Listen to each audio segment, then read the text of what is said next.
eh, kenal namanya saja, tapi tahu juga nih teman-teman asalnya dari mana. Boleh sambil menunggu teman-teman yang lain bisa diubah dulu format namanya ya teman-teman menjadi nama underscore asal kota teman-teman masing-masing.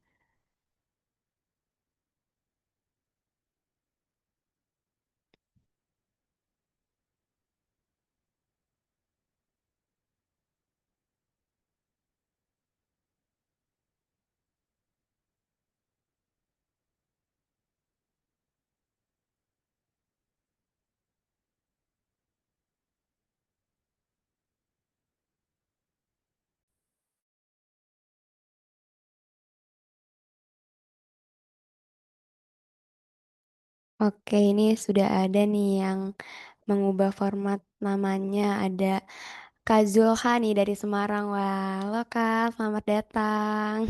Luar biasa nih dari Semarang. Lalu ada juga nih dari Pasuruan. Lalu ada juga yang dari Jakarta, dari Depok. Lalu ada juga nih yang dari Bali. Wah, luar biasa nih Kak Dayu. Lalu ada dari mana lagi nih ya teman-teman? Oke, ini baru beberapa ya. Ada juga yang di Surabaya nih, wah luar biasa. Oke, teman-teman yang baru join di ruang virtual Zoom, selamat datang ya teman-teman. Jadi bagi teman-teman yang belum mengubah format namanya menjadi nama underscore, asal kota teman-teman masing-masing bisa dirubah terlebih dahulu ya. Baik.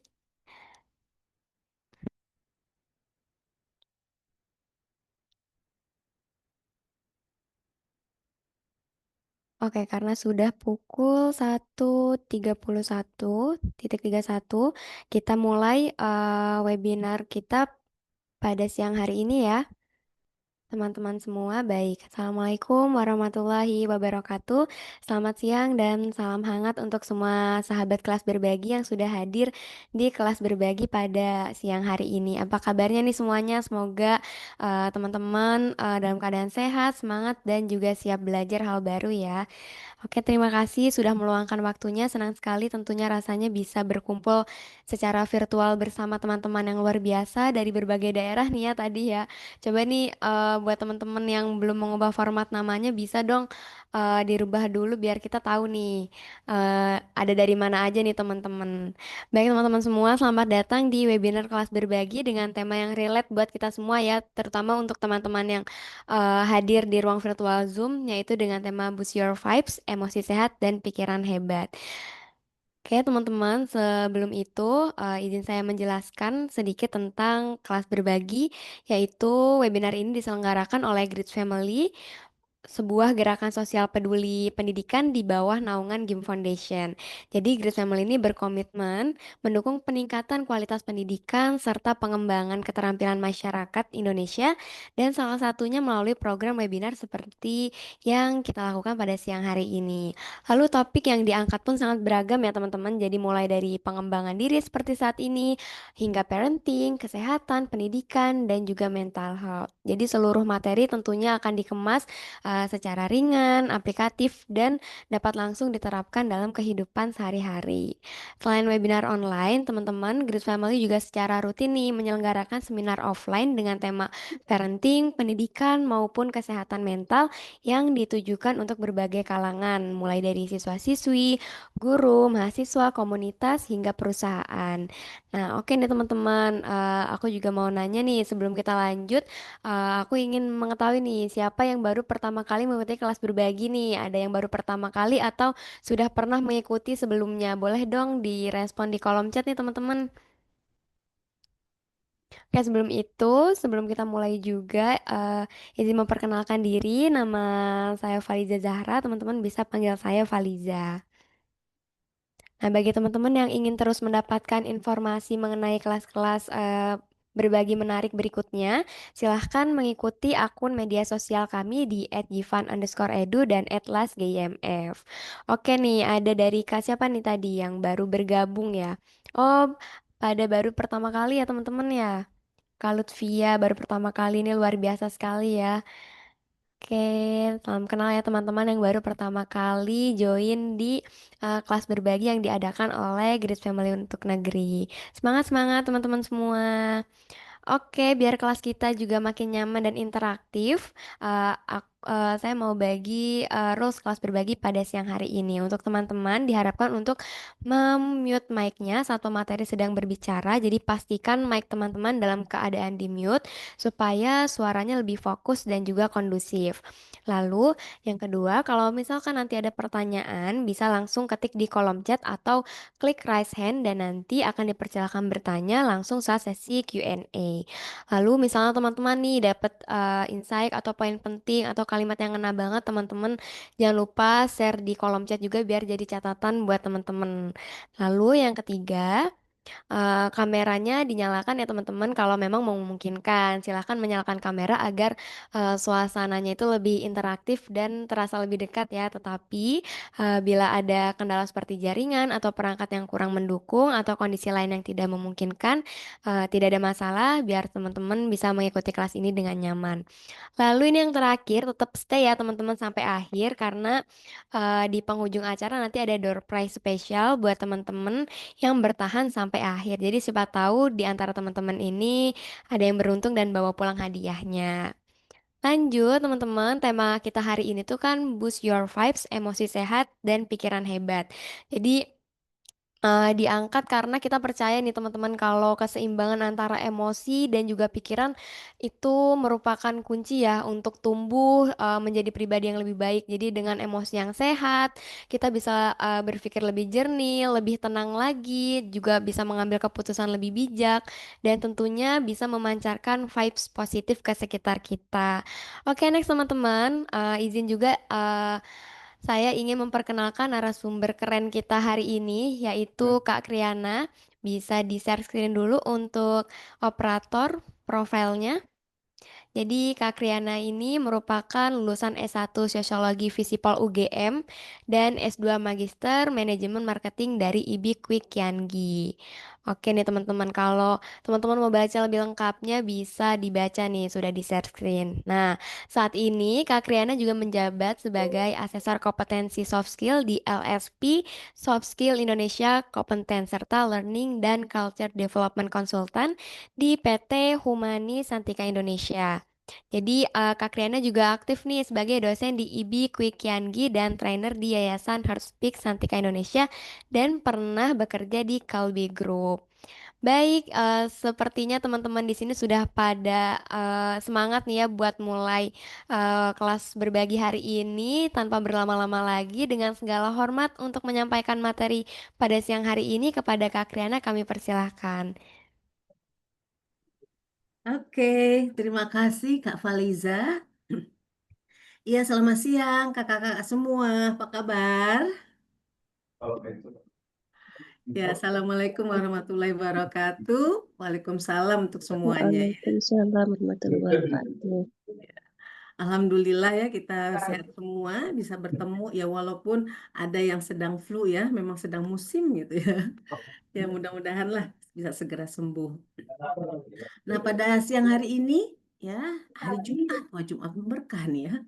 Jadi kita akan berbagi pengalaman gitu ya. Mudah-mudahan ini menjadi suatu referensi lah ya buat rekan-rekan semua di sini dan saya yakin pasti kakak-kakak juga punya pengalaman lebih fantastis dari saya gitu. Nanti kita bisa bisa saling berbagi ya mengenai pengalaman kita bagaimana sih bagi kalau kita emosi lagi tinggi-tingginya gitu apa harus kita perlihatkan atau kita sembunyikan gitu ya supaya pergaulan kita tetap kece gimana nih gitu ya. Apalagi kalau di dunia pekerjaan. Terus ada lagi kalau di dunia sosial. Nah, bagaimana mengelola emosi ini yang tadinya kurang baik menjadi baik. Nah, itu yang akan kami paparkan ya. Oke, nah selanjutnya saya izin untuk share ya mengenai materi kita di siang hari ini. Ada penasaran nggak topiknya apa sih? Topiknya sih udah baca di flyer gitu ya. Tinggal apa kontennya yang nanti akan kita diskusikan bersama ya. Jadi bagaimana kita meningkatkan energi positif kita agar emosi kita sehat dan pikiran kita menjadi hebat ya. Nah, kemudian agendanya nanti kita akan bahas fenomena Gen Z ya karena ini adalah eranya teman-teman sekalian. Kalau saya kan Gen X nih ya, udah sudah akan mengundurkan diri gitu lah ya dari eh, percaturan kehidupan karir gitu ya. Nah, tapi kami nanti bisa menjadi konsultan teman-teman bagaimana mempercepat karir teman-teman nih di Gen Z ya. Lalu salah satunya ya ini pengembangan diri kita, bagaimana meningkatkan positive thinking kita agar emosi kita sehat dan pikiran kita hebat ya. Bagaimana membuat yang biasa menjadi luar biasa ya. Kemudian nanti saya akan mengajak teman-teman sekalian untuk merefleksi diri. Siapa tahu ini udah dilakukan, tapi baru tahu teorinya hari ini gitu ya. Nah, kemudian nanti dari closing dan kita akan berikan kuis kepada teman-teman semua supaya ada kenang-kenangan ya yang dibawa pulang gitu ya. Oke, kemudian nah sekarang kita melihat fenomena Gen Z ini dia ya. Gen Z saat ini mempunyai tantangan yang sangat luas ya dalam hal pergaulan, kemudian juga emosi dan media sosial itu sejak lahirnya Gen Z di tahun 97 sampai 2012 itu word is the real word. Itu memang ada di tangan teman-teman semua. Begitu lahir udah ada dunia teknologi canggih di sekitar teman-teman semua ya. Nah, kemudian mengenai tantangan multidimensi Gen Z nih. Kita teman-teman di Gen Z begitu lahir mengalami yang namanya instabilitas kondisi perang ya di beberapa negara. Kemudian juga perang ekonomi itu yang terasa banget ya buat kita di Indonesia. Ketiban lagi COVID-19 di mana sekolah yang tadinya tatap muka berubah menjadi Bro, gimana bro? sistem Gimana? online. Mau nggak mau orang tua dipaksa harus belikan laptop atau CPU buat teman-teman sekalian dan itu kan tidak murah gitu. Nah, jadi ketika teman-teman lahir aja tantangannya udah banyak ya gitu loh. Nah, saya sebagai orang tuanya Gen Z gitu kan mengalami hal ini. Bagaimana harus menyiapkan anak saya 4 gitu ya. Setiap anak harus satu gitu. Kalau enggak kan mereka rebutan. Sekolahnya enggak akan efektif ya kalau rebutan gitu ya. Nah, kemudian dari report Indonesia Gen Z Report 2024 mengatakan 60% dari teman-teman Gen Z inilah yang merasakan keseimbangan sosial ekonomi yang terasa kurang saat teman-teman lahir ya. Oke, kemudian gimana nih perilaku konsumsi? Nah ini dia ya, karena di tangan teman-teman sudah langsung ada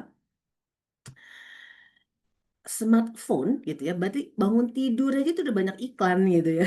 Jadi fenomena yang terjadi adalah buy no pay-nya later. Wah, ini terjadi pada anak saya. Mama lagi diskon. Wah, ntar dulu nak, itu kebutuhan tersier. Kita kebutuhan primer sekunder dulu. Nah, seperti itu ya. Biasanya kan orang tua bawelnya di situ gitu ya.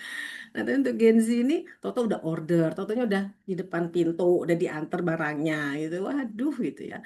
Nah, kemudian juga, tapi teman-teman Gen Z ini ya dikenal kreativitas budaya dan bahasa kalian tuh bagus banget gitu ya.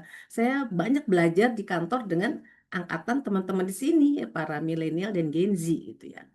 Nah, kemudian yang menarik lagi karena teman-teman kreatif, juga bisa membuat pekerjaan sampingan atau side hustle ya karena kan usia masih di bawah 25 tahun belum wajib kerja tapi udah bisa nyari sampingan gitu ya.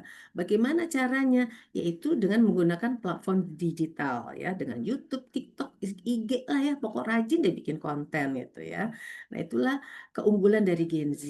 Jadi peluang masa depan Gen Z itu di tahun 2030 nanti teman-teman akan menduduki mayoritas lapangan pekerjaan, makanya disebut bonus demografi.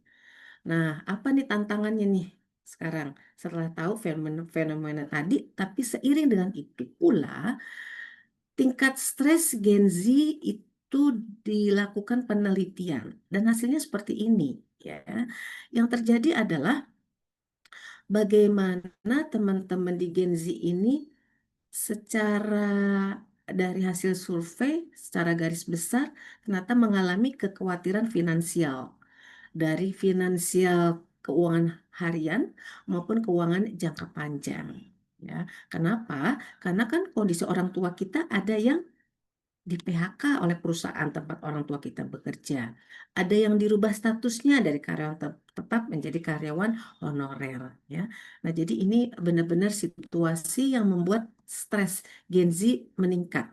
Tetapi kalau dari data kesehatan mental di Asia di tahun 2024 kemarin mengalami penurunan, teman-teman, ya. Jadi yang mental sehat itu udah semakin tinggi. Jadi teman-teman nggak usah khawatir, kan? Nah, kemudian mengapa bisa semakin tinggi, ya? Ya karena berbagai macam perusahaan dan lembaga lainnya, baik pemerintah maupun swasta, melakukan kampanye kesadaran dan inisiatif kesehatan mental. Jadi di tempat saya bekerja pun saya mengalami ini. Jadi kita diberi kesempatan konseling, ya, di bagian employee untuk melakukan konsultasi pribadi sampai tanpa diketahui oleh atasannya, gitu ya. Jadi mereka yang mengalami stres bisa masuk ke klinik kita, ya, untuk konsultasi. Nah, ini membuat karyawan mengalami kesehatan emosi, ya, karena bisa melakukan curhat, gitu. Nah, kalau tadi di Asia, sekarang di Indonesia gimana? Oh, ternyata sama. Di Indonesia risiko kesehatan mental itu menurun. Artinya semakin sehatlah warga Indonesia di tahun 2024. Ya. Oke, walaupun kenaikannya cuma 17% dari tahun 2003, tapi itu udah good pertumbuhan bagus, ya, growth yang bagus. Nah, sekarang kita masuk topik kita hari ini nih tentang boost your vibes, emosi sehat, pikiran hebat. Kita berangkat dari definisi dulu, ya. Jadi di mindset teman-teman setiap kali menemukan istilah baru, tanamin dulu definisinya apa. Dari definisi itu lalu kita jabarkan, kita beri contoh-contoh supaya lebih mudah, gitu ya. Nah, emosi sehat, emosi cerdas dulu nih. Yang dimaksud di sini adalah kemampuan mengenali, memahami bagaimana kita menyampaikan emosi itu secara adaptif. Adaptif artinya kalau menyampaikan emosi itu dengan marah-marah atau sebaliknya menyampaikan emosi dengan nada halus. Nah, itu mana yang memberikan efek positif kepada lawan bicara kita, gitu ya. Nah, ini kalau kita bicara tentang emosi cerdas. Lalu kalau bicara tentang pikiran positif itu artinya apa? Yang fokus pada hal-hal konstruktif, ya. Kita selalu optimis, kita selalu banyak harapan. Kita melihat semua itu sebagai peluang dalam tantangan, bukan melihat sebagai kegagalan hidup, bukan merasa ini emang nasib gua, enggak gitu, ya. Nah, jadi pikiran positif selalu mengajak diri kita menjadi lebih baik. Jadi reframe segala pemikiran negatif kita menjadi hal-hal yang baik supaya hidup kita lebih meningkat produktif, ya. Nah, terakhir yang namanya boost your vibes ini apa sih batasannya? Batasannya ini biar gaulnya kita makin keren, ya, teman-teman, ya. Jadi bagaimana mendorong generasi muda itu lebih percaya diri. Semua keberhasilan kita berawal dari diri kita sendiri dulu, yaitu lebih percaya diri, ya. Kalau udah lebih percaya diri maka ke depannya lebih mudah. Oke. Nah, dari materi kita ini akan dibagi lagi menjadi 4 subtopik, ya. Yang pertama mengenai emotional awareness and self-regulation. Tapi sebelum dilanjut, saya akan stop share dulu. Ya, saya akan cek dulu mengenai slide tadi, ya. Kita baru bicara definisi awal, belum masuk ke lanjutnya. Apakah ada yang mau disampaikan dulu? Apa-apa, saya beri kesempatan. Atau melanjut dulu sampai semua habis? Oke, lanjut dulu, ya. Baik, tapi saya izin sebentar, ya. Satu, karena ada gangguan di sini sebentar, ya.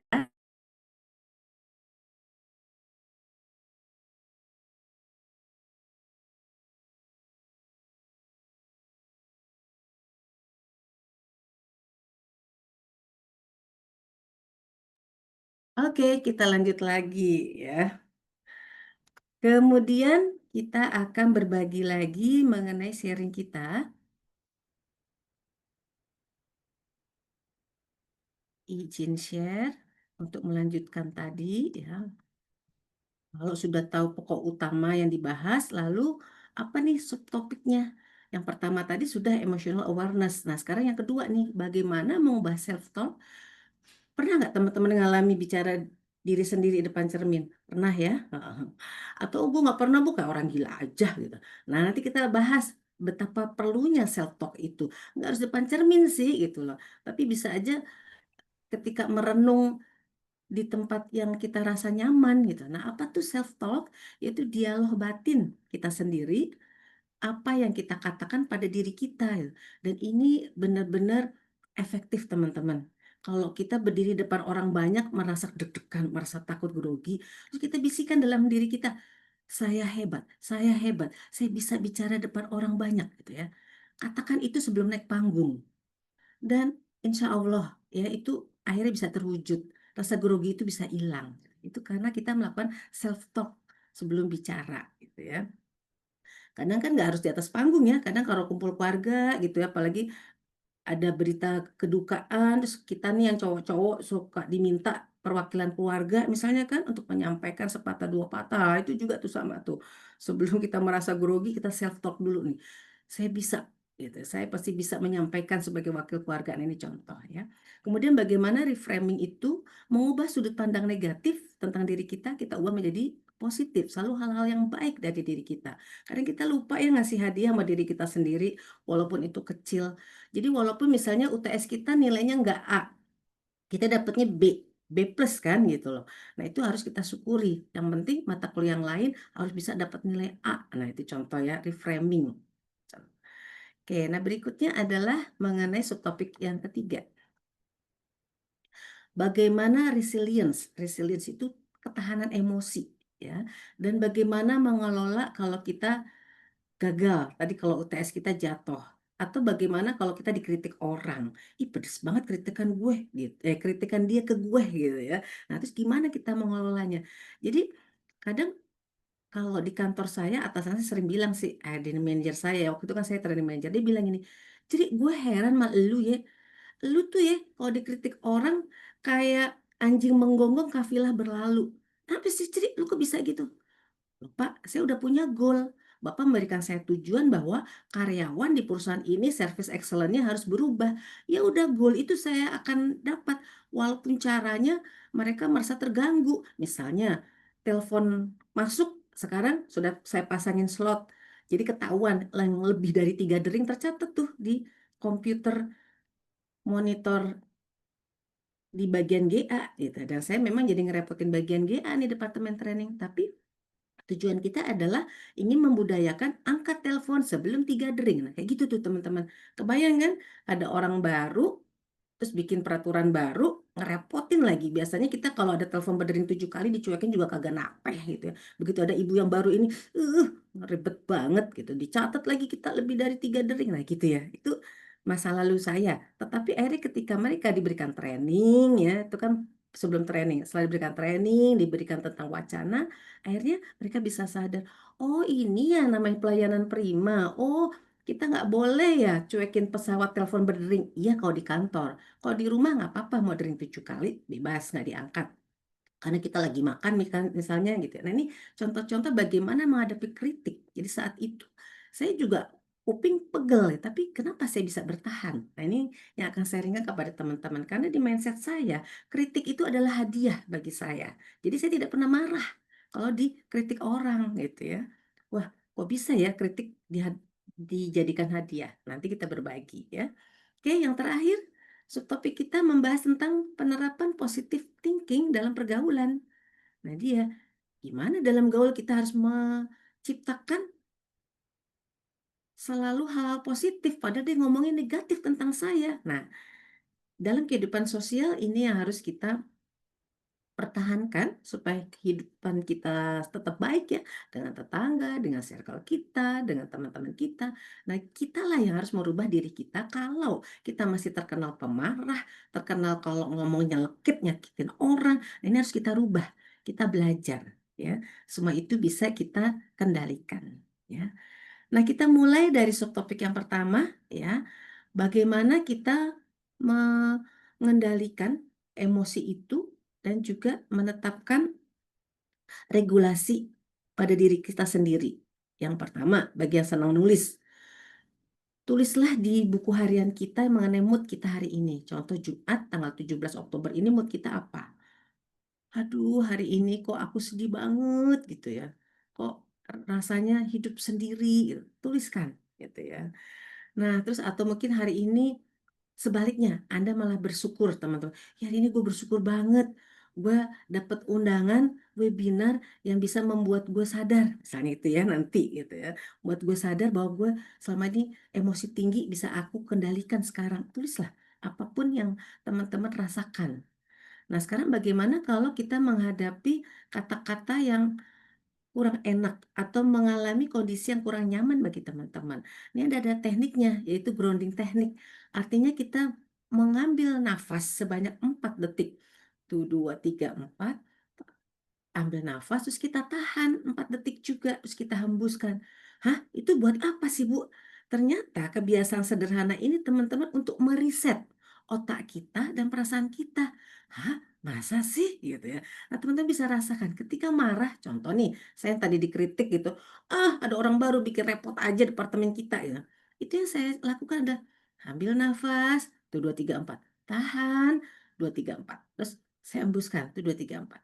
Dalam hati saya, nanti kalau lo udah ikut program trainingnya, lo baru tahu, sadar bahwa company kita harus meningkat citranya. Salah satunya adalah dengan memperbaiki budaya terima telepon. Itu ya yang saya sounding di dalam hati.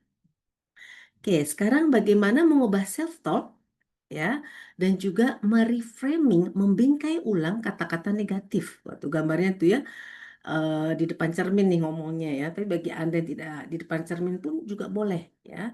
Berbicara di depan buku Anda misalnya. Contoh, ada pemikiran, aku tuh nggak bisa, gue tuh lemot. Nah, itu diganti dengan, aku belum bisa, tapi gue mau belajar. Nah, ya, itu teman-teman cantumkan, tanamkan. Sama ketika saya Gen X, berubah suruh online, waduh, saya gaptek nih. Tapi ya saya tanamkan, era saya wajar, belum tahu.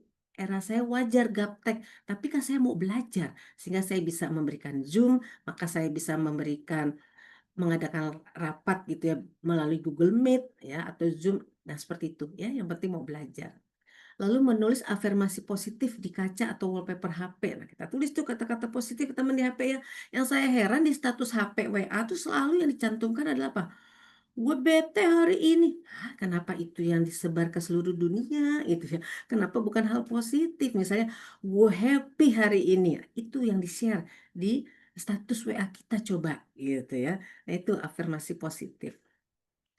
Oke, kemudian menghindari kata-kata menyalahkan diri ya teman-teman ya, tapi fokus pada solusi. Gue pengen jadi 3 besar di kelas saya misalnya.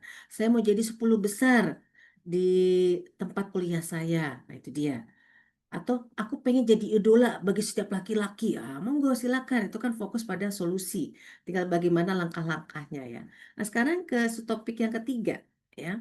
Bagaimana ketahanan emosi tadi dan mengelola kritik ya atau kalau kita mengalami kegagalan. Nah, ini kegagalan bukan akhir ya teman-teman ya, tapi itu bagian dari proses. Ingat, Allah tidak akan memberikan cobaan kepada hambanya di luar kemampuan hambanya. Kita yakin itu ya. Jadi kalau sekarang kita lagi bokek, nggak punya duit, ingat itu hanyalah sementara cobaan ini. Supaya kita lebih banyak sholat sunnah setelah sholat wajib ya supaya kita banyak berdoa dekat pada Allah baru dapat di nanti jalan entah dapat side job atau lain-lain jadi guru les matematika atau guru les tari misalnya ya buat teman-teman supaya punya income sendiri ya. Nah, kemudian kita pilih teman-teman yang suportif ya. Kalau kita tahu teman kita itu dia mah orangnya beda di depan, beda di belakang. Ya udah jauhin, nggak usah kita temenin ya. Pilih teman-teman yang mensupport hidup kita. Oke, nah kemudian bagaimana penerapan positive thinking dalam kehidupan sosial? Nah ini dia, perbedaan pendapat itu adalah wajar. Kita nggak usah saling ngotot-ngotot, bikin cycle yang harus selalu sependapat, nggak usah ya. Jadi hargailah perbedaan itu. Yang penting kita bisa saling toleransi, ya kan? Jadi nggak usah pakai drama yang tadi tuh di depan dia baik-baik, di belakangnya kita ngomongin nggak usah. Kalau beda pendapat sampein aja. Oke, gue setuju sama gue mendukung gue bisa memahami ya pendapat lu, tapi gue punya pendapat sendiri nih. Nah, sampaikan gitu ya. Nah, kemudian kalau muji juga yang tulus ya. Jangan muji karena ada pamrih supaya ditraktir. Enggak lah ya, enggak gitu ya teman-teman. Nah, ini penerapan positive thinking dalam kehidupan sehari-hari. Nah, sekarang saya mau sharing teman-teman Gen Z, berbahagialah. Teman-teman itu mempunyai banyak sisi positif ya, sisi positif yang menonjol. Di sini baru 7 yang dipaparkan. Yang pertama adalah ingin memaknai hidup. Jadi kalau ada yang mengalami berita duka gitu ya, ada bencana, teman-teman cepet tuh menggalang dana untuk membantu gitu ya. Karena teman-teman ingin hidup teman-teman itu berarti bagi yang lain yang belum beruntung gitu ya. Nah, itu Gen Z tuh. Jadi kalau saya lagi memberikan kuliah, atau ntar pintu diketok kan, tok tok tok. Bu, mau informasi tentang donasi? Oke, silakan gitu ya. Itu Gen Z ingin memaknai hidup Anda. Kemudian mengutamakan nilai-nilai kekeluargaan dan komunitas ya. Anda itu teman-teman mengutamakan keluarga kita mempunyai hubungan yang baik. Itu bagus di Gen Z ya. Dan yang terpenting walaupun Anda dekat dengan teknologi sehingga Anda itu pemahaman finansialnya cepet banget ya, seperti anak saya, mah itu Pongji mah jangan ikut trading di sana. Anak saya yang lebih tahu duluan dengan teknologinya gitu ya. Jadi pemahaman finansialnya lebih baik daripada saya. Kita emak-emak kan sering terkecoh tuh. Misalnya ada YouTube gitu ya.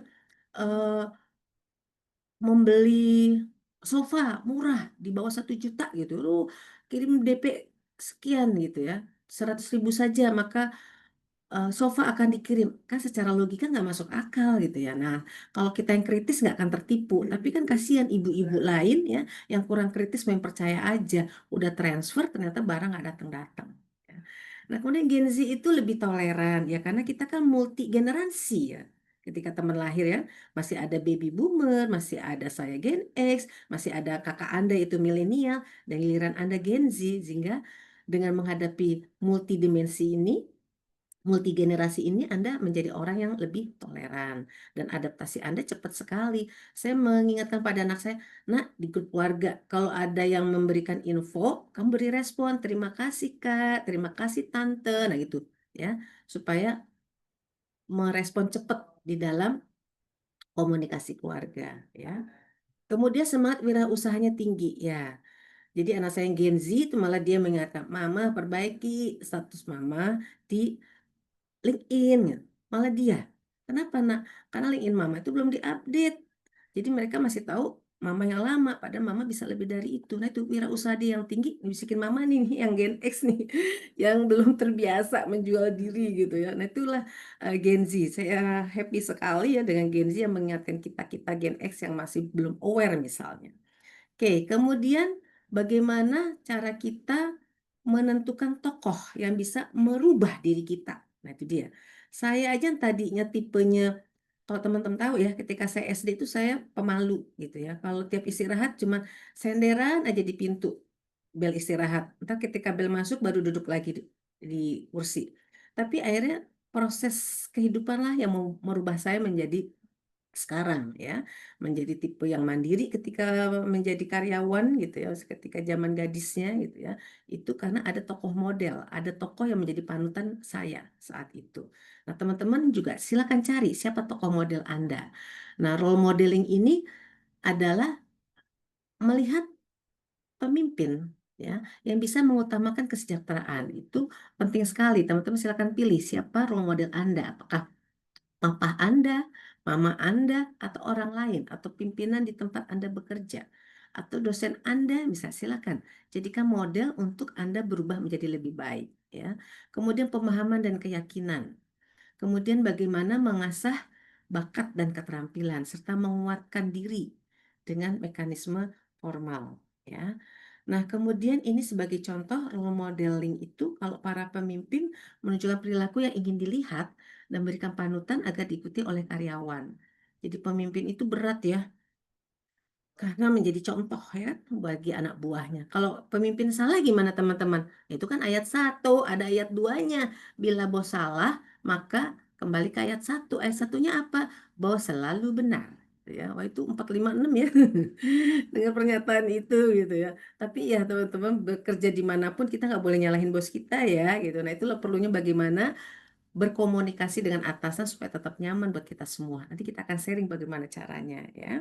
Nah ini setelah kita cari role modeling kita asah bakat dan keterampilan kita bersama dengan beliau ya. Nah menguatkan diri dalam mekanisme formal inilah yang nanti membuat kita dari want to be akhirnya kita menjadi to be ya. Dari keinginan akhirnya kita benar-benar bisa tercapai apa yang kita harapkan atau cita-citakan ya.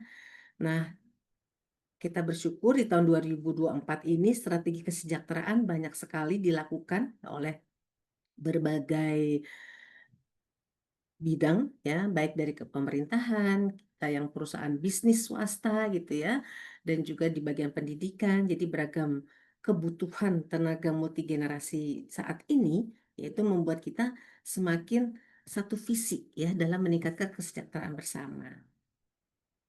Jadi kita bisa lebih sehat secara mental dan juga efektif. Nah, perusahaan yang memperhatikan hal ini akan membuat turnover karyawan itu menjadi berkurang ya. Nah, kemudian nanti teman-teman ada yang protes, emang Genji dibilang suka itu ya Bu,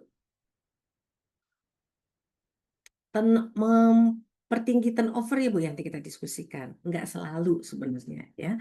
Nah, sekarang saya akan berikan refleksi diri kepada teman-teman ya, yaitu untuk yang sub pertama, kalau emotional awareness itu bagaimana kita melakukan refleksi refleksi diri. Yaitu pada saat marah, coba kamu pertimbangkan lagi, pikir-pikir, ingat-ingat lagi. Biasanya kamu langsung bereaksi atau berpikir dulu kalau saat marah. Jadi kita kan lakukan perenungan ya teman-teman ya. Kemudian kalau yang subtopik kedua tentang self-talk dan reframing negatif thought itu, coba kita refleksi diri kita, apakah kita itu lebih sering ngomong negatif atau positif ya ke diri sendiri loh gitu ya. Kepada diri kita lebih banyak nyari negatif kekurangan kita saja atau kita sudah mulai bisa memuji diri kita sendiri. Lalu gimana supaya kita resilience? Itu dia. Apa hal pertama yang membuat yang kamu lakukan pada saat gagal? Begitu lihat nilai rapotnya merah, apa yang kamu lakukan? Dunia kiamat gitu rasanya. Atau ini kan cuma simbol angka. Yang penting bisa diperbaiki. Besok nilai merah juga jadi biru, gitu ya. Nah, apakah seperti itu? Tapi yang sekarang tanyakan dulu pada diri kita sendiri. Lalu siapa orang yang menjadi sumber semangatmu kalau kamu lagi terpuruk? Apakah si besti kita, apakah yayang kita, atau ke orang tua kita? Nah, siapa sumber semangatmu? Tapi kadang-kadang Gen Z itu malah takut sama orang tua. Lebih baik ke besti dulu deh ngadunya. Ya nggak apa-apa. Ya, silakan teman-teman lakukan. Tapi saran saya tetap harus sampaikan kepada orang tua Anda. Karena bagaimanapun orang tua kita lah yang harusnya tahu apa yang dialami oleh anak-anaknya. Ya, itu kunci sukses teman-teman. Kalau dekat sama Abi sama Umi, alhamdulillah, sampaikan pada beliau. Ya, dekat sama Mami, tapi nggak dekat sama Papi, ya sampaikanlah kepada Mami. Ya. Lalu yang keempat mengenai penerapan positive thinking ya dalam kehidupan sosial, apakah kamu sering membandingkan diri kamu dengan orang lain di medsos? Nah, itu adalah duri-duri dalam kehidupan. Jangan dibiasakan. Orang lain boleh lebih baik dari Anda, tetapi teman-teman sendiri sudah punya takdir, ya, sudah punya garis takdir. Paling tidak teman-teman hari ini lebih baik dari kemarin aja itu udah alhamdulillah. Itu yang harus kita syukuri. Nggak usah bandingin sama tetangga, tapi bandingi diri kita hari kemarin dengan hari ini dengan hari esok. Itulah yang harus kita bandingkan. Jadi membuat hidup kita nggak resah. Teman kita udah dibeliin motor sama orang tuanya, kita belum, ya udah diem. Orang tua kita belum mampu memberikan kita kendaraan roda dua, misalnya gitu ya teman-teman. Jadi selama ini nggak apa-apa, naik Gojek dulu ya kan. Terus apa kamu percaya energi positif bisa menular? Yes, ya. Kita yakini itu kalau kita orang yang positif ya, terus kita bertemu dengan orang positif, maka kita akan semakin bersemangat bergairah dalam hidup. Satu tambahan dari saya mengenai refleksi diri yang refleksi umum ya yang perlu teman-teman lakukan adalah hal positif yang paling kamu syukuri minggu ini. Jadi dari Senin sampai Jumat coba cari hal positif apa sih yang teman-teman harus syukuri. Satu, oh saya tidak kena flu, tidak kena pilek. Alhamdulillah. Apalagi? Nah itu coba ya, kita semakin banyak melakukan refleksi, maka semakin banyak kita bersyukur pada kondisi kita saat ini. Sebagai penutup ya, saya ingin bekali teman-teman bahwa di dunia yang serba cepat dan penuh tekanan ini, emosi sehat, pikiran hebat, itu dua kunci yang harus kita terapkan teman-teman. Jadi kalau kita punya emosi yang sehat, ya, pikiran kita hebat, saya yakin tindakan bunuh diri itu akan berkurang. Merasa dibullying itu akan berkurang. Nah, bagaimana kita mencegah tidak dibullying? Itu karena kita sudah punya pikiran hebat. Bagaimana bisa memiliki itu? Yuk kita berbagi di sisi ini, ya. Nah, jadi melalui kesadaran diri, kemudian cara pikir kita yang positif tadi, teman-teman akan bertumbuh.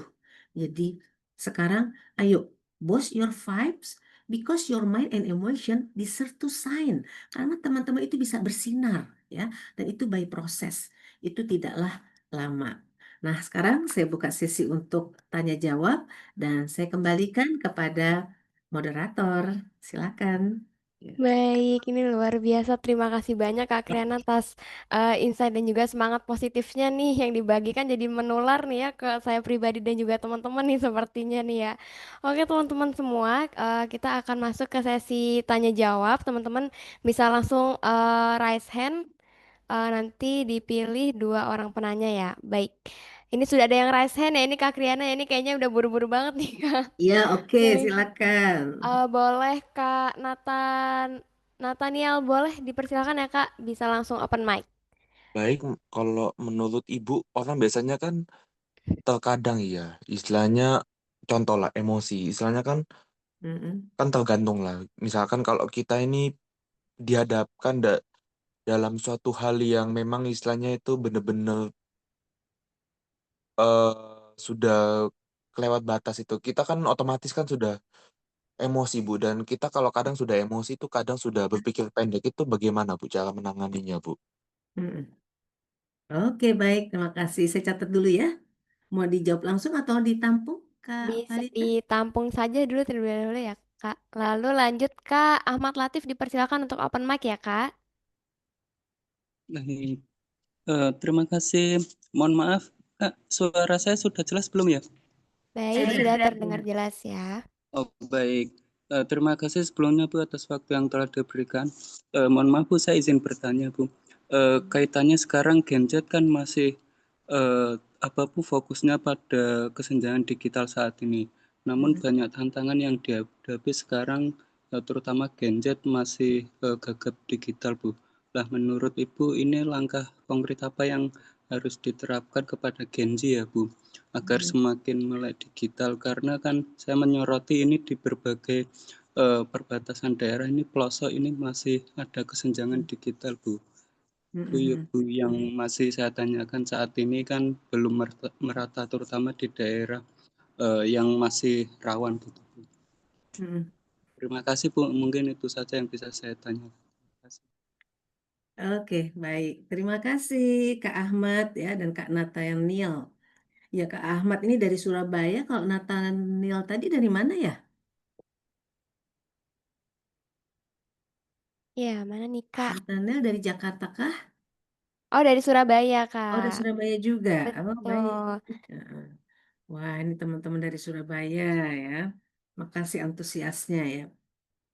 Yang pertama, bener nih, nggak cewek, nggak cowok, kalau udah emosi ya, udah kelewatan, gimana cara kita ngelampiaskannya ya?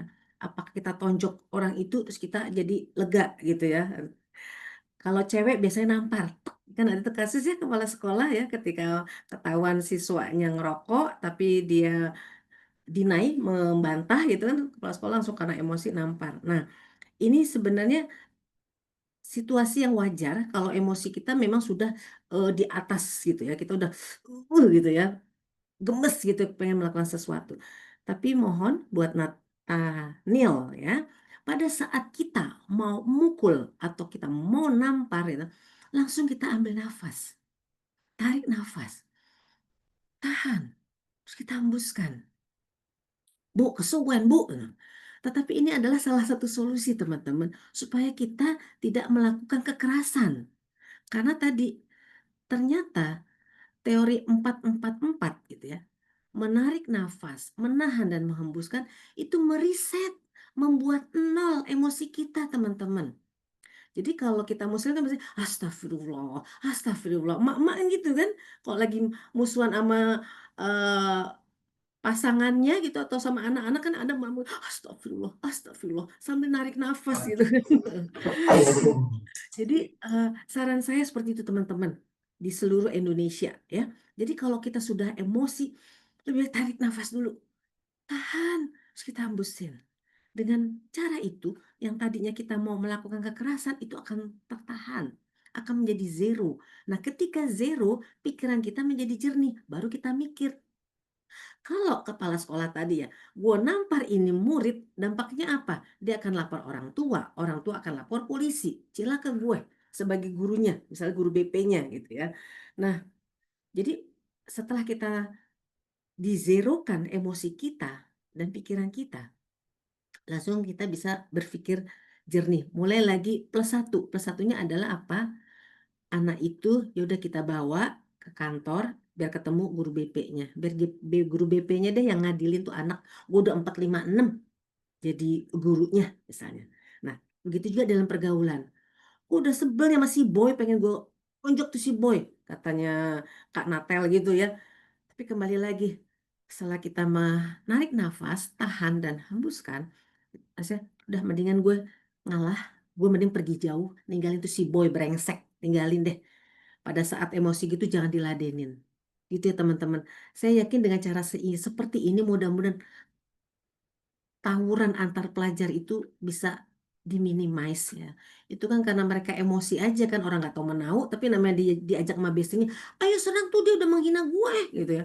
Terus terbawa ya. Tapi ketika teman-teman menyeleksi apa yang harus kita lakukan dengan cara teori 4-4-4 tadi gitu ya. Mudah-mudahan ini bisa terhindari. Demikian ya, Nathaniel ya jawabannya. Jadi tinggalkan saja orang itu, dah nggak berguna diterusin gitu ya. Sementara nggak usah ngomong-ngomong dulu sampai emosi kedua belah pihak menurun baru ketemu lagi. Ya Bu, biasanya kan sama-sama pas bisa berpikir panjang Bu ya. Iya, iya, betul Nathaniel. Ya, Bismillah, Hmm, mudah-mudahan deh menjadi pribadi yang lebih baik, tidak emosional ya pada diri kita masing-masing. Thank you Nathaniel. Saya izin untuk menjawab pertanyaan Kak Ahmad ya. Ahmad juga dari Surabaya, benar. Kita prihatin ya, banyak teman-teman kita yang masih gagap digital. Bahkan bawahan saya, admin saya bilang gini, Ibu masih mending udah umur pensiun masih mau belajar Bu. Teman saya sebaya saya aja ada yang kagak mau. Padahal orang tuanya mampu. Nah jadi mengenai melek digital itu nggak harus karena mereka tidak punya. Kadang ada yang kaya raya pun karena dia nggak ada keinginan belajar ya tetap aja kesenjangan tadi, kesenjangan digital gitu ya. Nah tapi sekarang ada saudara kita yang keinginan belajarnya tinggi ya di seluruh Indonesia ini, tapi fasilitas nggak ada, sarananya nggak ada. Mereka jadinya masih tetap gaptek gitu ya. Nah yang pertama adalah kita rangkul mereka ya supaya mereka tertarik dulu dengan apa itu digital. Biasanya apa yang menarik buat mereka? Main game, ya kan? Gitu. Lucu ya mas game-nya, kayak apa ki mas? Misalnya gitu kan.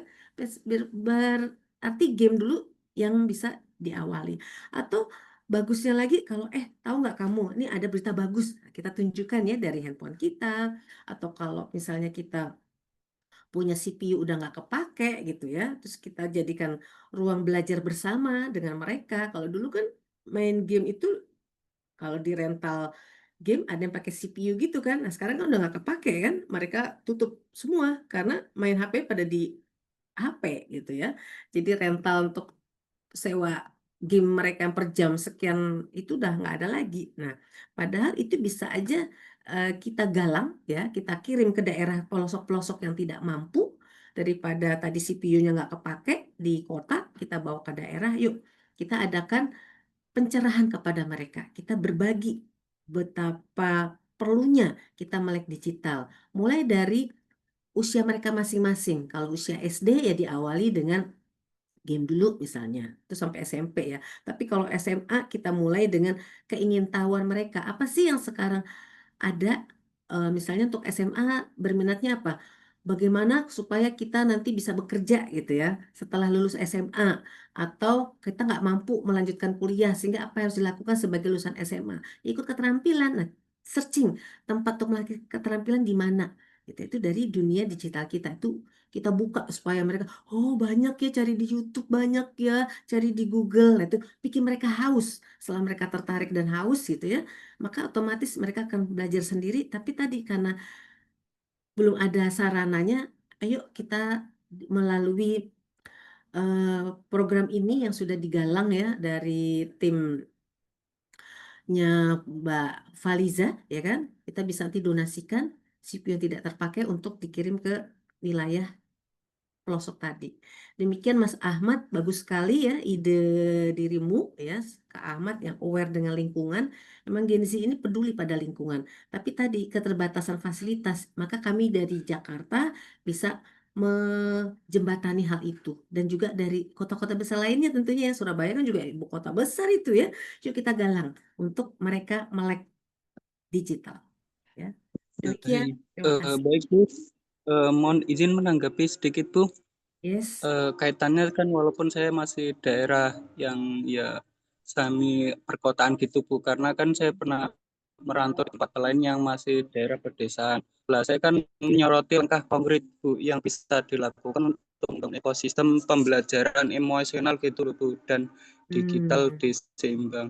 Karena saya menyoroti kan sinergi antara pendidikan komunitas ini kan gimana sih dukungan emosional akan menciptakan lingkungan yang kondusif Bu bagi Mm-mm. tumbuhnya adaptif di era digital. Karena saya Mm-mm. sedikit menyoroti pas pernah merantau di pedalaman Kalimantan gitu Bu, Mm-mm. saya kan Mm-mm. agak miris gitu loh Bu. Walaupun ya Mm-mm. saya sekarang sudah kembali ke Surabaya gitu Bu. Lah kan keterbatasan digital kan ini, lah bagaimana masyarakat pelosok ini bisa membuktikan bahwa self development ini tidak tergantung sepenuhnya pada teknologi nanti ke depan gitu loh Bu. Mungkin itu saja sih Bu yang bisa saya tanggapi, tapi terima kasih banyak Bu atas jawaban dan tanggapannya yang sangat bermanfaat sekali. Saya ucapkan terima kasih sekali lagi Bu, terima kasih banyak. Oke, sama-sama Kak Ahmad. Ya, jadi pernah ke Kalimantan ya. Wah, Alhamdulillah Kak Ahmad bisa keliling-keliling Indonesia dan melihat dunia nyata ya saudara-saudara kita yang masih berkekurangan. Oke, mari kita sama-sama galang ya teman-teman ya. Persatuan kita untuk membangun Indonesia tercinta dimanapun. Thank you Kak Ahmad. Ya, izin bertanya boleh? Oke, kepada Ibu Moderator silakan. Baik, ini karena di kolom chat belum ada yang bertanya ya, Kak Kriana bisa kita kasih kesempatan. Oh, ini ada yang raise hand juga ya ini ya. Iya. Kak Sofian Fadilah boleh di Kak Sofian bisa open mic ya, Kak. Kalau Kak dari tadi aku udah raise hand belum dipanggil-panggil, kenapa ya? Oh, iya. Belum kelihatan, dimaklumin. Tapi sekarang udah kelihatan Oh, raise hand-nya. oh ini Kak Mahdar ya. Kak Mahdar, ini Kak Mahdar nih memang sudah beberapa kali Kak Kriana nih luar biasa Oh, sekali nih. iya, iya, Sudah iya. hampir 4 kali mengikuti kelas berbagi nih. Boleh nih Kak Mahdar dipersilahkan open mic ya Kak. Ya, baik hatur nuhun Kak untuk kesempatannya. Assalamualaikum warahmatullahi wabarakatuh, Ibu Wah, Ceriana. Barangkali mungkin punten mau bertanya Ibu ya terkait materi yang tadi disampaikan. Abdi dari Cianjur, Ibu. oh iya. Ya, terkait ini Bu, mengenai mental health melek digital kan yang pengen disaringkan adalah bahwasannya beberapa bulan terakhir gitu Bu ya, aku pernah apa ya pernah melakukan penelitian Bu di sini di Cianjur karena memang tingkat apa ya depresi kemudian tingkat Hmm. apa ya perceraian dan sebagainya itu paling tertinggi Bu ya di Jawa Barat gitu Bu ya, dibandingkan dengan kota-kota lainnya. Jadi yang didapatkan di lapangan bahwasannya adanya stigma gitu loh Bu, ada stigma masyarakat bahwasannya contohnya Bu ya, misalnya tuh ada seorang anak perempuan nih Bu ya yang tidak yang sudah keluar SD tetapi tidak dinikahkan itu menjadi aib Bu bagi keluarga tersebut. Itu kan kayak menciptakan suatu emosi yang kurang gitu Bu ya bagi anak-anak gitu kan Bu ya. Sehingga dapat disimpulkan kenapa ini menjadi faktor-faktor yang terus dikaji gitu Bu ya di pemerintah Cianjur gitu Bu ya terkait apa ya adanya tradisi-tradisi seperti itu Ibu gitu ya. Padahal kan di sisi lain kan zaman sudah modern gitu ya seharusnya. Tetapi ini yang menjadi apa yang menjadi heran bagi saya juga gitu kok ada ya kasus yang memang faktornya itu seperti itu gitu Bu ya. Jadi banyak remaja gitu ya yang demikian gitu Bu ya. Kemudian memang kalau aku gitu ya Bu ya masuk ke pedalamannya lagi gitu ya Bu ya di Kabupaten Cianjur itu ternyata kan tidak semua wilayah itu terakses internet gitu Bu ya meskipun ini di Pulau Jawa gitu Bu yang notabene itu memang harusnya pemerataan internet harus ada gitu tetapi yang ya fakta di lapangannya itu ada gitu seperti itu. Kalau nggak salah itu ada namanya itu zona apa ya jadi kayak tidak bisa masuk internet gitu loh zona merah gitu loh Bu. Gitu. Itu kan akan menyebabkan suatu hal yang memang ketertinggalan, kemudian terganggunya mental health dan sebagainya gitu bagi kalangan remaja dan Gen Z.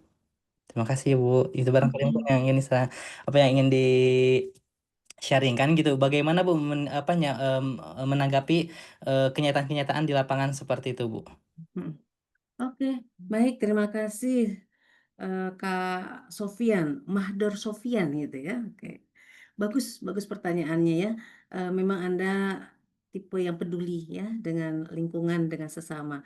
Yang pertama mengenai stigma bahwa anak perempuan lulus SD itu kalau nggak dinikahin aib bagi keluarga ya. Padahal di kota aja juga sama. Kalau anak gadisnya masih single di usia 20-an tuh orang tua udah resah gitu ya, pengen nyariin jodoh gitu. Tapi masih mending di kota di atas 20-an resahnya. Lah ini baru lulus SD, anak masih umur 12 tahun gitu ya, udah harus dinikahin supaya orang tua nggak malu, nggak dibilang, oh anaknya perawan tua gitu ya. Nah, stigma ini harus sama-sama kita berantas teman-teman. Bagaimana caranya? Yang pertama kita bisa melalui eh, pemerintahan itu ke jalur bawahnya ya, bisa mulai dari kadusnya dulu gitu. Kita ngadakan penyuluhan teman-teman. Jadi mereka yang lulus SD itu kita beri kegiatan dulu. Biasanya mereka kalau udah lulus SD langsung lanjutin ke SMP enggak? Syukur kalau masih bisa ngelanjutin.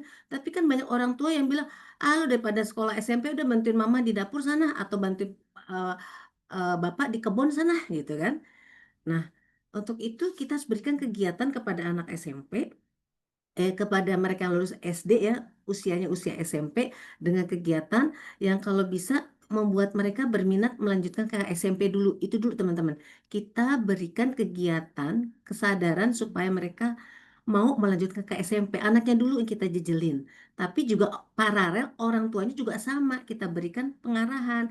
Kalau anak SD, lulusan SD sudah nikah, sementara dia belum dewasa, dia nggak tahu cara mendidik dan membesarkan bayi, yang repot siapa? Umi dan Abinya juga kan, orang tuanya kan. Nah, jadi sekarang sebelum Umi dan Abi direpotkan dengan cucu, maka anak gadis kita ayo mending di sekolahan, dilanjutkan ke SMP dan seterusnya. Nah, bagaimana membuat mereka aware? Salah satu memang penyuluhan. Penyuluhan serentak kepada si orang tua, satu lagi kepada si anak-anak. Nah, pada saat penyuluhan itulah ditontonkan tuh film-film tentang bagaimana senangnya sekolah di SMP. Terus bagaimana manfaatnya kalau pendidikan kita dari SD naik ke SMP, perbedaannya di mana? Oh, kalau SD dulu cuma belajar tentang sejarah ringan, tapi kalau SMP kita mengetahui tentang geografi, ilmu IPS lainnya. Di SMA apalagi kita tambah pinter, ilmunya lebih dalam. Syukur-syukur bisa kuliah. Nanti kalau kerja gajinya tinggi kalau lulusan dari kuliah. Nah, itu yang kita berikan vitamin-vitamin motivasi itu kepada mereka. Ya, teman-teman ya. Nah, ini memang harus serentak dilakukan dari level pemerintahan atas ke bawah. Kalau cuman Mas Sofian dengan teman-temannya saja, misalnya teman sesama kuliah, itu bisa juga. Kita kan di kampus suka ada ya, kalau seperti kuliah kerja nyata ke desa-desa, itu bisa. Itu dalam skup yang kecil, tapi kita kan mau skup kita lebih luas. Jadi kita rangkul pemerintah di daerah. Ya, jadi saya tertarik nih kalau memang nanti kita harus melebur bersama ya untuk tadi merubah paradigma mereka yang mengatakan lulusan SD kalau belum nikah aib bagi orang tua. Yuk kita sama-sama berantas itu dan kita hapus persepsi itu berubah menjadi anak-anak harus dibekali pendidikan yang cukup. Lulus SD, ayo beri kesempatan mereka masuk SMP. Kalau udah SMP, masuk lagi ke SMA. Jadi daerah Bogor kami juga mengalami hal itu. Karena tanah-tanah itu kan milik para jenderal-jenderal ya. Jadi mereka pun nggak punya tanah. Tanah itu hanya untuk tanah garap orang tua mereka. Jadi lulus SD ya udah anaknya dinikahin. Nah, jadi kita mengadakan kegiatan sosial di sana. Mungkin sini juga ada ya mahasiswa kami yang di Bogor ya bisa cerita nih nanti gitu ya. Bagaimana merubah ya paradigma orang tua yang malu kalau anak lulus SD belum nikah. Itu kita rubah dengan cara kesadaran mereka ya tadi kita berikan vitamin ya, bukan kita racunin. Kita berikan vitamin bagaimana manfaat sekolah semakin tinggi, kalau anak kita semakin pinter, terus apa manfaatnya dari bagi orang tua, yaitu mencegah kemiskinan yang berkepanjangan. Kalau anak kita bodoh kan kemiskinannya menjadi disambung, dilestarikan oleh si anak. Tapi kalau anaknya udah pintar, maka kemiskinan itu kan bisa diputus. Anak kita lah yang menyebabkan derajat hidup orang tuanya menjadi lebih baik. Nah, ini wejangan-wejangan ini harus kita cekoki kepada mereka. Itu soal stigma ya, kita harus serta bareng teman-teman. Nah, mengenai zona tidak dapat masuk internet, itu memang harus kerjasama dengan swasta supaya bisa dipasangi menara mereka ya untuk bisa dipasang satelit mereka di wilayah yang tidak tersentuh oleh internet. Waktu itu saya kerjasama dengan XL, jadi di wilayah Cempaka Putih pun nggak ada sinyal ya teman-teman. Bayang di Jakarta ya padahal ya gitu ya. Nah akhirnya waktu itu saya kerjasama dengan GA-nya perusahaan kami melakukan kegiatan ini supaya mengentaskan kemiskinan. Jadi dengan adanya menara antena parabola itu, maka internet bisa masuk di wilayah tersebut, otomatis mereka melek teknologi dan tahu informasi terbaru gitu ya, terkini. Ya, kalau sekarang udah lebih maju lah Pak Putih ya. Dulu kan sempat juga kita daerah terpinggirkan gitu teman-teman. Nah, itu sarannya buat Mas Sofian ya supaya mimpimu bisa terwujud dari dua pertanyaan tadi dengan dua alternatif yang sudah saya ajukan, ini memang harus kita kerja bersama-sama. Terima kasih untuk pertanyaannya yang membangun. Iya ibu disclaimer ya aku bukan Sofian ibu. Siapa? Mahdor. Iya Oh betul iya, Kak Mahdor. Kak Mahdor. Ya, sorry. Iya ibu gitu. Iya, Ya terima kasih. barangkali mungkin ya bu jawabannya mungkin memang betul gitu ya harus ada penyuluhan-penyuluhan mengenai hal tersebut kepada masyarakat agar lebih aware lagi gitu ya terhadap stigma-stigma yang memang terbangun di lingkungan di masyarakat seperti ibu. Ya ibu atur nuhun untuk jawabannya. Saya kembalikan lagi kepada kakak moderator Kak Faliza. Baik. Oke, Kak Kriana ini karena di kolom chat tidak ada yang memberikan pertanyaan di kolom chat, jadi satu pertanyaan lagi kita beri Boleh. kesempatan ya Kak Kriana untuk Kak Ya, Sofian Fadilah bisa langsung open mic ya Kak. oke. Sebelumnya izin bertanya apakah suara saya terdengar jelas? Sudah terdengar? Terdengar. Mhm. Oke, terima kasih sebelumnya buat kakak moderator yang memberikan kesempatan saya untuk bertanya.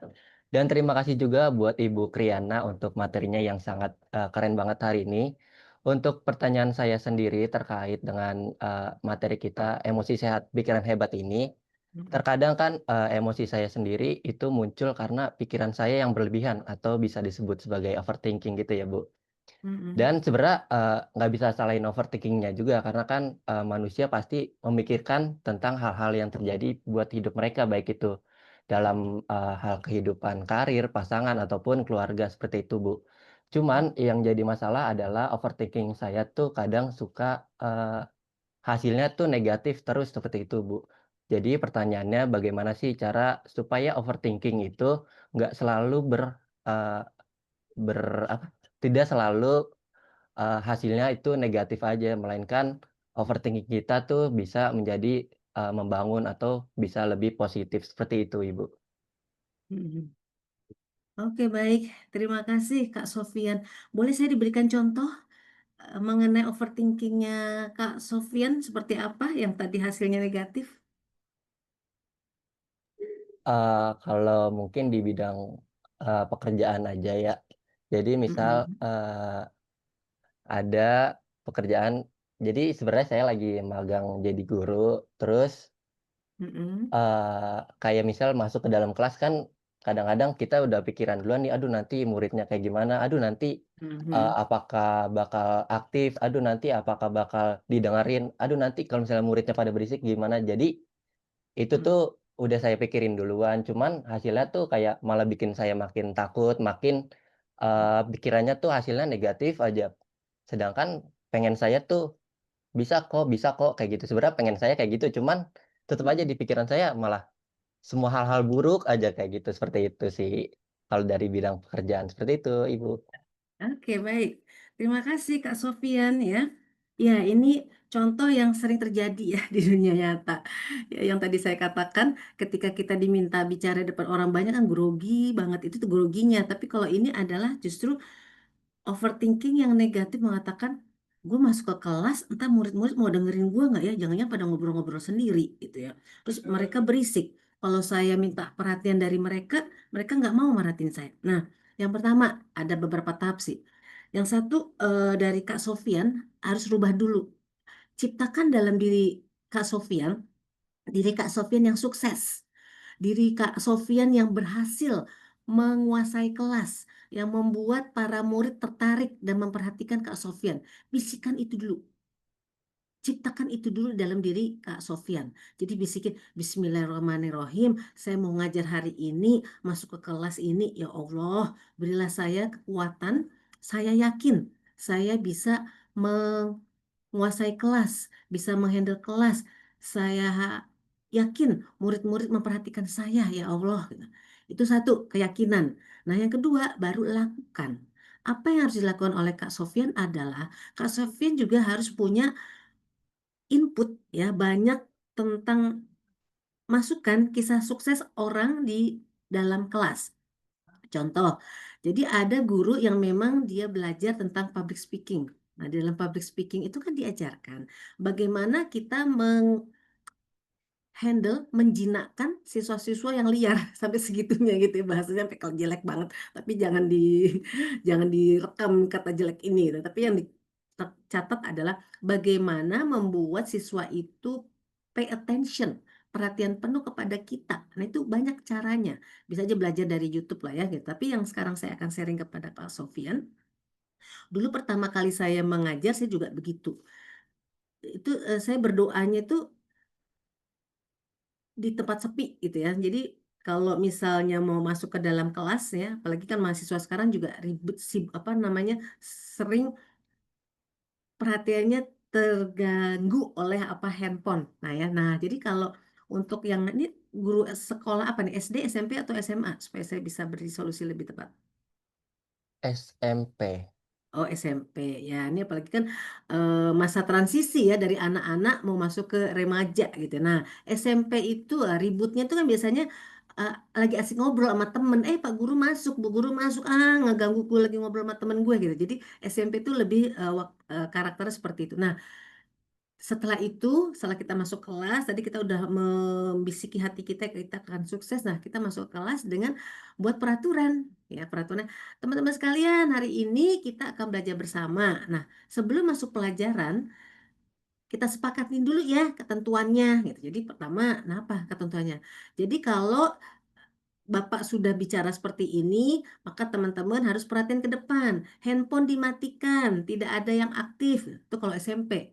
Lain kalau saya di kuliah. Kalau kuliah malah memang handphone mereka nggak bisa dimatiin. Cuma saya minta semua handphone, semua laptop dibuka untuk akses ke LMS, untuk akses ke materi yang kita bahas hari ini. Gitu saya. Dan saya keliling, lihat HP dia isinya apa. Oh, bukan lagi lihat TikTok. Bener lagi buka LMS-nya gitu kan. Nah, kalau SMP sebaliknya, handphone mereka sebaiknya matikan saja supaya konsen kepada kita sebagai guru. Jadi peraturan yang pertama Bapak tetapkan, satu, handphone tolong dinonaktifkan. Ganti nada silent. Kalau bunyi diemin, cuekin. Kalau ada WA cuekin sampai materi Bapak selesai. Baru nanti teman-teman boleh, anak-anak boleh buka handphonenya. Setuju? Setuju. Terus ada yang bilang, enggak setuju. Nah sekarang kalau yang nggak setuju, Bapak persilakan tunggu di luar. Udah kita kadang memang harus tegas gitu ya. Anak-anak SMP kan peralihan tuh. Tapi biasanya dia udah mengkerut tuh kalau udah diancam kayak gitu ya. Itu peraturan yang harus kita sounding di dalam kelas ya teman-teman. Terus yang kedua, kita buat materi kita harus menarik teman-teman. Gimana caranya? Saya kalau masuk di kelas tuh nggak langsung materi kita, tapi biasanya saya setelin video dulu. Ya video tergantung topiknya. Kalau topiknya kuliah tentang manajemen kompensasi, ya udah saya setelin tuh video tentang eh, demo pemecatan karyawan gitu ya, kenaikan upah yang bukan kenaikan upah, justru gaji yang belum dibayar perusahaan tuh saya tayangin tuh video. Mereka jadi udah pay attention, tertarik. Nah, untuk SMP sama, kita tayangkan mungkin dengan video berkaitan dengan modul kita, atau kita lakukan eksperimen tergantung materinya apa, pelajaran yang diberikan.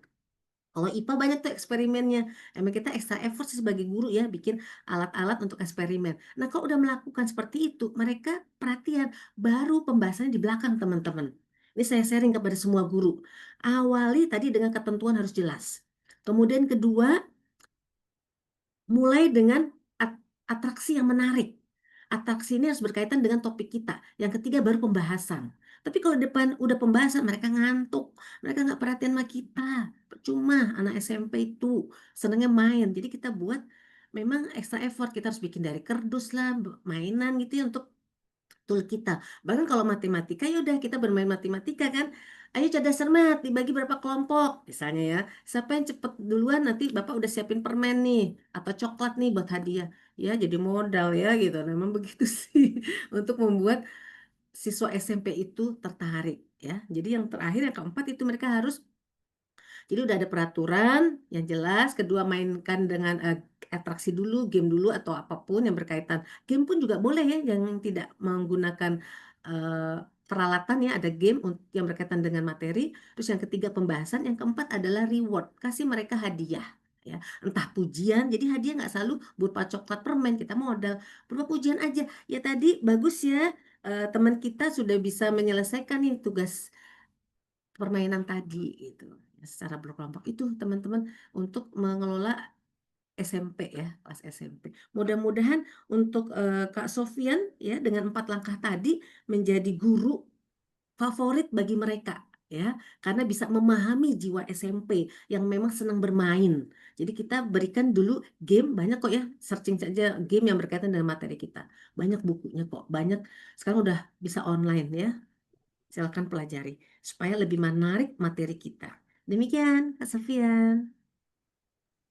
Oke, terima kasih Bu Priyana. Berarti yang paling pertama adalah kita semangatin diri kita dulu, Betul. pikiran yang negatif, yang positif-positif aja dulu. Sisanya Yes. lakuin dengan 4 langkah yang tadi udah dijelasin sama Ibu ya. Yes. Oke, terima kasih Betul. Bu. Ya, semangat Kak Sofian.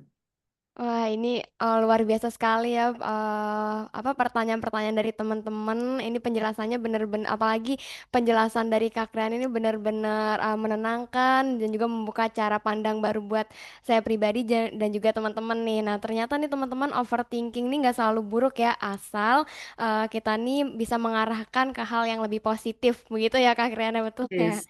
Betul. Oke, ini terima kasih banyak atas antusiasme teman-teman dengan pertanyaan yang luar biasa tadi ya. Ada 4 penanya di yang raise hand. Jadi karena keterbatasan waktu juga, mohon maaf belum semua pertanyaan bisa terjawab hari ini. Tapi jangan khawatir, insya Allah di webinar berikutnya akan ada kesempatan lagi untuk berdiskusi lebih banyak. Dan semoga materi hari ini tetap bermanfaat dan bisa dipraktikkan dalam keseharian teman-teman semua. Oke, nah sebelum kita akhiri sesi tanya jawab nih, kita akan seru-seruan dulu ya Kak Kriana, betul ya?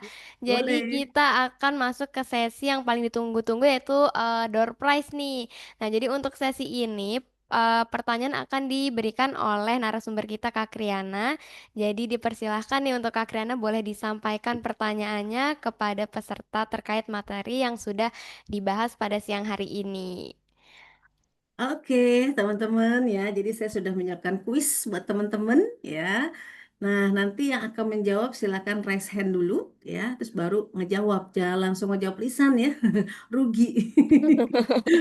Jadi raise hand dulu ya teman-teman ya. Yes, raise hand dulu baru ngejawab. Kalau benar dapat deh hadiah dari Kak Betul. Faliza ya.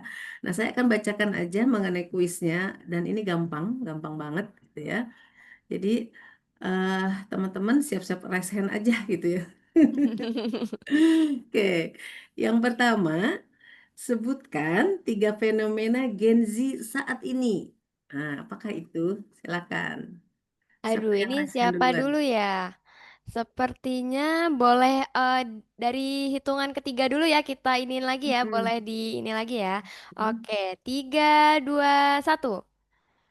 Oke nih Kak Mahdor duluan ya ini. Mandur Oke Kak duluan, iya. Mahdor, boleh dipersilakan Kak Mahdor. Terima Silakan, kasih silakan. atas kesempatannya Ibu. Barangkali mungkin untuk 3 fenomena yang sedang Ah, hangat-hangatnya saat ini terjadi. Yang pertama itu maraknya disinformasi dan hoax di media sosial, Bu. Dan mm-mm. alasannya karena mungkin ada isu-isu politik, kesehatan dan hukum juga akan mempengaruhi opini dalam publik itu, Bu. Kemudian yang kedua, yang tadi dipaparkan juga ya sama Ibu, peningkatan penggunaan kecerdasan buatan atau AI, Bu. Itu juga sedang apa ya menjadi fenomena yang terjadi saat ini. Kemudian juga eh, yang terakhir, Bu, ya, tingginya ketergantungan anak dan remaja pada smartphone gitu, pada handphone. Yang ini kan berdampak pada pola interaksi sosial dan perkembangan karakter digital bagi mereka. Itu saja Mm. barangkali, Ibu. Gimana Bu? Oke. Untuk jawaban Kak Ahmador itu pertama sudah mencakup yang menjadi fenomena Gen Z saat ini soal emosi ya. Kemudian tadi tentang tantangan pergaulan, terus mengenai medsos dan sebagainya, yaitu sudah masuk ke 3 fenomena ini. Oke, benar untuk Kak Mador. Terima Jadi kasih, Ibu. Baik. hadiah bisa disampaikan ya oleh Kak Feliza. Nanti akan diumumkan di saluran WhatsApp yang dibagikan oleh admin Jivan ya. Lalu boleh satu lagi Kak Kriana Satu lagi, dipersilahkan. ya, Betul. ini satu lagi gampang nih teman-teman. Oke, Kalau tadi teman-teman. Gen Z itu kan ada sisi positifnya ya teman-teman ya. Kan ada 7, tapi saya cuma minta 3 aja deh dari 7. Oke, apakah itu sisi positif dari Gen Z? Silakan. Oke, Avenger siapa nih duluan. yang raise hand? Kak Ahmad Baihaki. Boleh Nah, dipersilakan Kak Ahmad. silakan Kak Ahmad. Baik, terima kasih atas kesempatannya, Kak. Di sini saya ingin menjawab pertanyaannya. Hmm. Untuk yang pertama, kita bisa mengutamakan nilai-nilai kekeluargaan dan juga Hmm. komunitas bagi peduli terhadap lingkungan gitu intinya. Terus yang Hmm. kedua, pemahaman mengenai finansialnya itu lebih baik.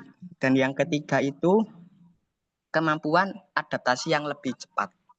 Iya, oke, bagus sekali. Jawabannya benar. Tiga-tiganya ada Wah. di 7 sisi positif Zin ini. Baik, Kak. Oke, ini berarti sudah dapat ya dua pemenang door prize pada webinar siang hari ini. Jadi, baik terima kasih Kak Kriana atas pertanyaannya dan selamat kepada peserta yang berhasil menjawab dengan benar.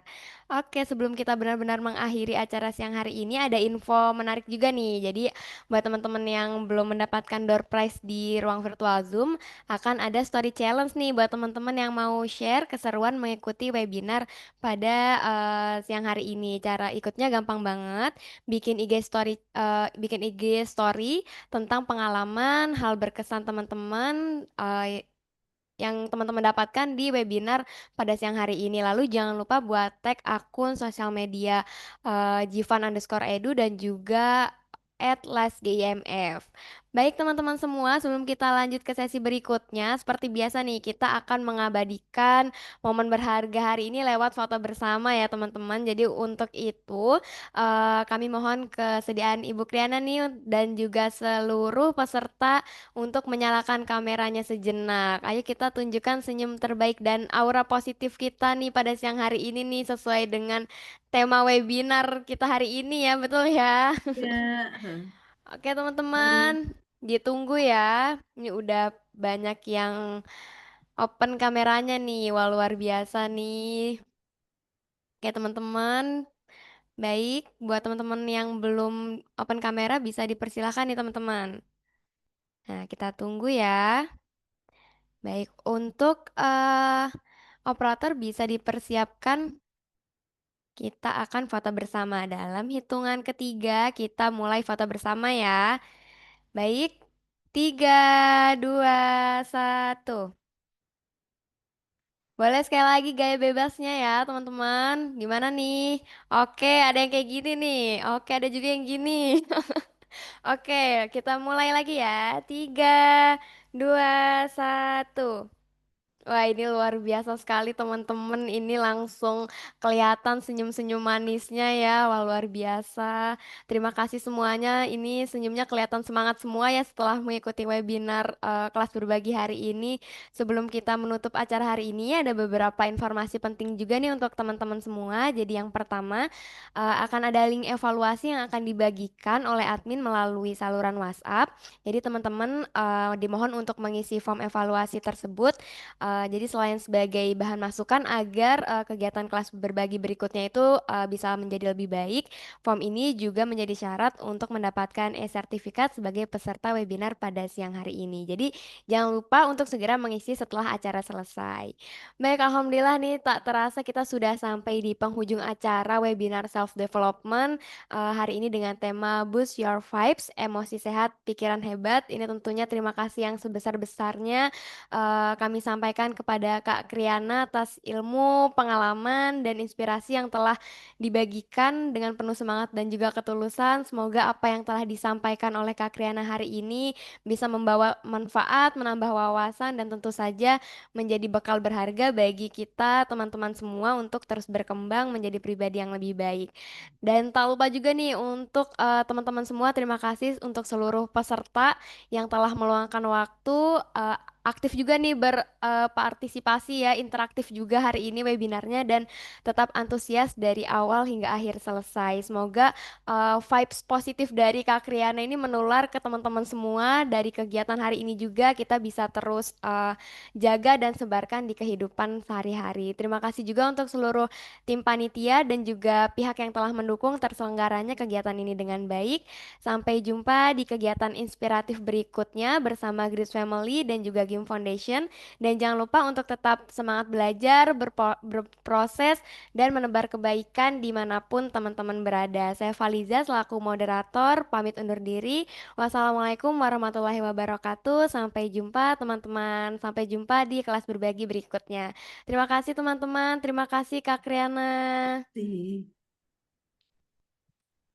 Terima kasih semua. Terima kasih banyak Kakak. Baik.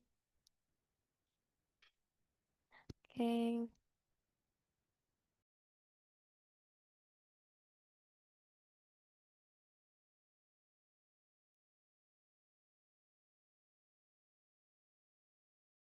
Saat ini, generasi harapan Indonesia sedang tidak baik-baik saja. Kekerasan dan krisis moral sedang mengancam anak-anak kita. Great Family untuk Negeri lahir dengan mimpi yang besar. Melalui slogan kuat, sehat, dan bahagia, kami berupaya untuk terus bergerak, mensinergikan peran orang tua, guru, dan anak demi mewujudkan keluarga dan generasi Indonesia yang kuat, sehat, dan bahagia jiwa dan raga.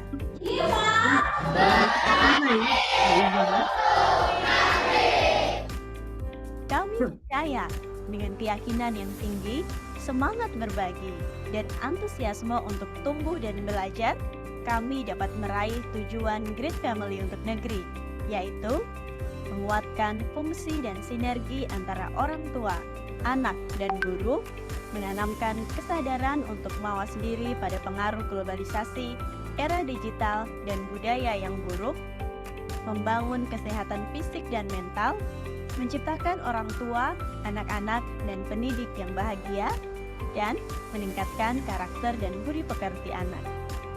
Untuk mencapai tujuan tersebut, Great Family untuk Negeri menghadirkan seminar dan pelatihan pendidikan untuk orang tua, guru, anak-anak, dan remaja.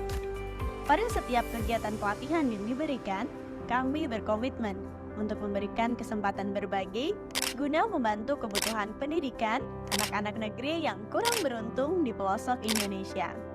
Tahun ini menjadi awal perjalanan kami untuk bertumbuh dan berkembang. Mari bersama mewujudkan masa depan keluarga dan generasi Indonesia yang lebih baik. Great Family untuk Negeri, kuat, sehat, dan bahagia. Masa depan Indonesia ada di tangan